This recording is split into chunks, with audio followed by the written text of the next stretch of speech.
Number the Stars, Chapter 3. Where is Mrs. Hirsch?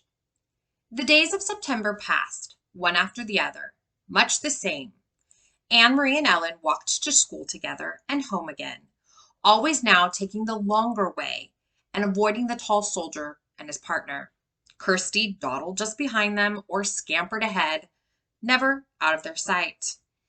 The two mothers still had their coffee together in the afternoons. They began to knit mittens as the days grew slightly shorter and the first leaves began to fall from the trees, because another winter was coming. Everyone remembered the last one. There was no fuel now for the homes and apartments in Copenhagen, and the winter nights were terribly cold. Like the other families in their building, the Johansons had opened the old chimney and installed a little stove to use for heat when they could find coal to burn. Mama used it too, sometimes for cooking, because electricity was rationed now. At night, they used candles for light. Sometimes Ellen's father, a teacher, complained in frustration because he couldn't see in the dim light to correct his students' papers. Soon we will have to add another blanket to your bed, Mama said one morning as she and Anne Marie tidied the bedroom. Kirsty and I are lucky to have other warmth in the winter, Anne Marie said. Poor Ellen, to have no sisters. She will have to snuggle in with her mama and papa when it gets cold, Mama said, smiling. I remember when Kirsty slept between you and Papa. She was supposed to stay in her crib, but in the middle of the night, she would climb out and get in with you, Anne Marie said, smoothing the pillows on the bed. Then she hesitated and glanced at her mother, fearful that she had said the wrong thing, the thing that would bring the pained look to her mother's face. The days when little Kirsty slept in Mama and Papa's room were the days when Lise and Anne Marie shared this bed. But Mama was laughing quietly. I remember too, she said. Sometimes she wet the bed in the middle of the night. I did not, Kirsty said hotly from the bedroom door. I never, ever did that. Mama, still laughing, knelt and kissed Kirsty on the cheek. Time to leave for school, girls, she said. She began to button Kirsty's jacket. Oh dear, she said suddenly. Look, this button has broken. Right in half. Anne Marie, take Kirsty with you after school to the little shop where Mrs. Hirsch sells threads and buttons. See if you can buy just one to match the others on her jacket. I'll give you some kroner. It shouldn't cost very much. But after school, when the girls stopped at the shop, which had been there as long as Anne Marie could remember, they found it closed. There was a new padlock on the door and a sign, but the sign was in German. They couldn't read the words. I wonder if Mrs. Hirsch is sick, Anne Marie said as they walked away. I saw her Saturday, Ellen said. She was with her husband and their son. They all looked just fine, or at least the parents looked just fine. The son always looks like a horror. She giggled. Anne Marie made a face. The Hirsch family lived in the neighborhood, so they had seen the boy Samuel often. He was a tall teenager with thick glasses, stooped shoulders, and unruly hair. He rode a bicycle to school, leaning forward and squinting, wrinkling his nose to nudge his glasses into place. His bicycle had wooden wheels, now that rubber tires weren't available, and it creaked and clattered on the street. I think the Hirsches all went on a vacation to the seashore, Kirsty announced. And I suppose they took a big basket of pink frosted cupcakes with them, Anne Marie said sarcastically to her sister. Yes, I suppose they did, Kirsty replied. Anne Marie and Ellen exchanged looks that meant Kirsty is so dumb. No one in Copenhagen had taken a vacation at the seashore since the war began. There were no pink frosted cupcakes. There hadn't been for months. Still, Anne Marie thought, looking back at the shop before they turned the corner, where was Mrs. Hirsch? The Hirsch family had gone somewhere. Why else would they close the shop? Mama was troubled when she heard the news. "Are you sure?" she asked several times.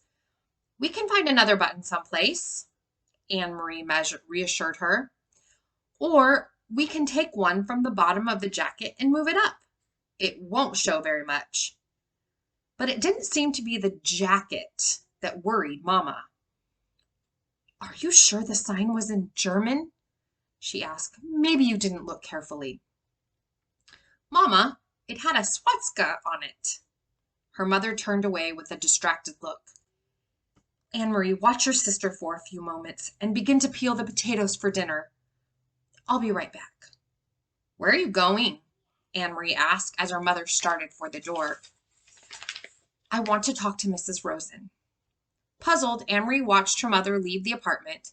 She went to the kitchen and opened the door to the cupboard where the potatoes were kept. Every night now, it seemed, they had potatoes for dinner. And very little else. Anne-Marie was almost asleep when there was a light knock on the bedroom door. Candlelight appeared as the door opened and her mother stepped in. "Are you asleep, Anne-Marie?" "No. Why? Is something wrong?" "Nothing's wrong, but I'd like you to get up and come out to the living room. Peter's here. Papa and I want to talk to you." Anne-Marie jumped out of bed and Kirsty grunted in her sleep. Peter! She hadn't seen him in a long time. There was something frightening about his being here at night. Copenhagen had a curfew and no citizens were allowed out after 8 o'clock. It was very dangerous, she knew, for Peter to visit at this time. But she was delighted that he was here. Though his visits were always short, they almost seemed secret somehow, in a way she couldn't quite put her finger on. Still, it was a treat to see Peter. It brought back memories of happier times, and her parents loved Peter too. They said he was like a son. Barefoot, she ran to the living room and into Peter's arms. He grinned, kissed her cheek, and ruffled her long hair. "You've grown taller since I saw you last," he told her. "You're all legs." Anne-Marie laughed. "I won the girls' foot race last Friday at school," she told him proudly. "Where have you been? We've missed you." "My work takes me all over," Peter explained. "Look, I brought you something. One for Kirsty, too." He reached into his pocket and handed her 2 seashells. Anne-Marie put the smaller one on the table to save it for her sister. She held the other in her hands, turning it in the light, looking at the rigid, pearly surface. It was so like Peter to bring just the right gift. "For your Mama and Papa, I brought something more practical. 2 bottles of beer." Mama and Papa smiled and raised their glasses. Papa took a sip and wiped the foam from his upper lip. Then his face became more serious. "Anne-Marie," he said, "Peter tells us that the Germans have issued orders closing many stores run by Jews." "Jews?" Anne-Marie repeated. "Is Mrs. Hirsch Jewish? Is that why the button shop is closed? Why have they done that?" Peter leaned forward. "It is their way of tormenting. For some reason, they want to torment Jewish people. It has happened in other countries. They have taken their time here, have let us relax a little. But now it seems to be starting." "But why the button shop? What harm is a button shop? Mrs. Hirsch is such a nice lady. Even Samuel, he's a dope, but he would never harm anyone. How could he? He can't even see with his thick glasses." Then Anne-Marie thought of something else. If they can't sell their buttons, how will they earn a living?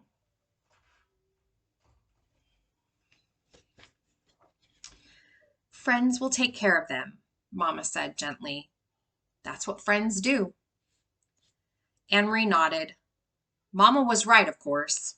Friends and neighbors would go to the home of the Hirsch family, would take them fish and potatoes and bread and herbs for making tea. Maybe Peter would even take them a beer. They would be comfortable until their shop was allowed to open again. Then suddenly she sat upright, her eyes wide. "Mama," she said, "Papa, the Rosens are Jewish, too." Her parents nodded. their faces serious and drawn. "I talked to Sophie Rosen this afternoon after you told me about the button shop," Mama said. "She knows what is happening, but she doesn't think that it will affect them." Anne-Marie thought and understood. She relaxed. "Mr. Rosen doesn't have a shop. He's a teacher. They can't close a whole school." She looked at Peter with the question in her eyes. "Can they?" "I think the Rosens will be all right," he said. "But you keep an eye on your friend Ellen, and stay away from the soldiers. Your mother told me about what happened on Osterbrogade."